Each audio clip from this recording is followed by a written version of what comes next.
കണ്ണൂർ പെരിങ്ങോം വയക്കര മുളിപ്രയിലെ കുഞ്ഞിമോൻ എന്ന ചാക്കോച്ചനെ കൊലപ്പെടുത്തിയ കേസിൽ ഭാര്യ റോസമ്മയ്ക്ക് ജീവപര്യന്തം തടവും 1 ലക്ഷം രൂപ പിഴയും ശിക്ഷ.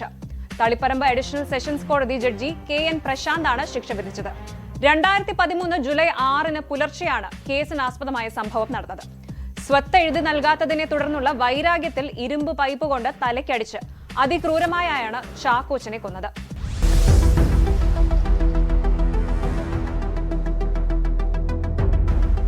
ഭർത്താവായ ചാക്കോച്ചനെ തലക്കടിച്ച് കൊലപ്പെടുത്തിയ ശേഷം വീട്ടിനടുത്ത റോഡിൽ ഉപേക്ഷിച്ചു എന്നായിരുന്നു കേസ്. പ്രതി റോസമ്മയെ ജീവപര്യന്തം തടവിനും 1 ലക്ഷം രൂപ പിഴയടയ്ക്കാനുമാണ് തളിപ്പറമ്പ് അഡീഷണൽ സെഷൻസ് കോടതി ജഡ്ജി KN പ്രശാന്ത് ശിക്ഷിച്ചത്. 2013 ജൂലൈ 6 പുലർച്ചെയായിരുന്നു സംഭവം.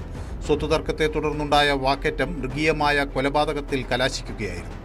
ചാക്കോച്ചനെ പ്രതി 7 തവണ ഇരുമ്പ് പൈപ്പ് കൊണ്ട് തലയ്ക്കടിക്കുകയും തലയോട്ടി പൊട്ടി തലച്ചോർ പുറത്തുവരികയും ചെയ്തു.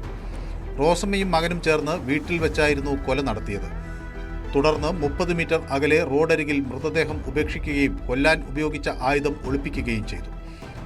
സംഭവ സമയം പ്രായപൂർത്തിയാകാത്തതിനാൽ മകനെ കേസിൽ നിന്നും ഒഴിവാക്കിയിരുന്നു.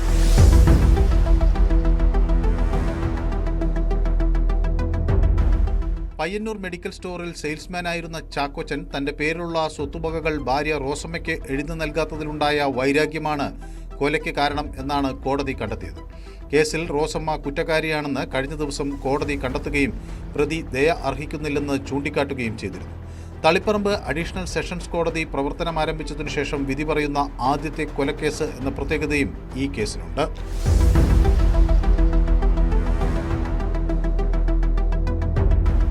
സുമേഷ് മോറാഴ, ന്യൂസ് 18 കണ്ണൂർ. കോട്ടയം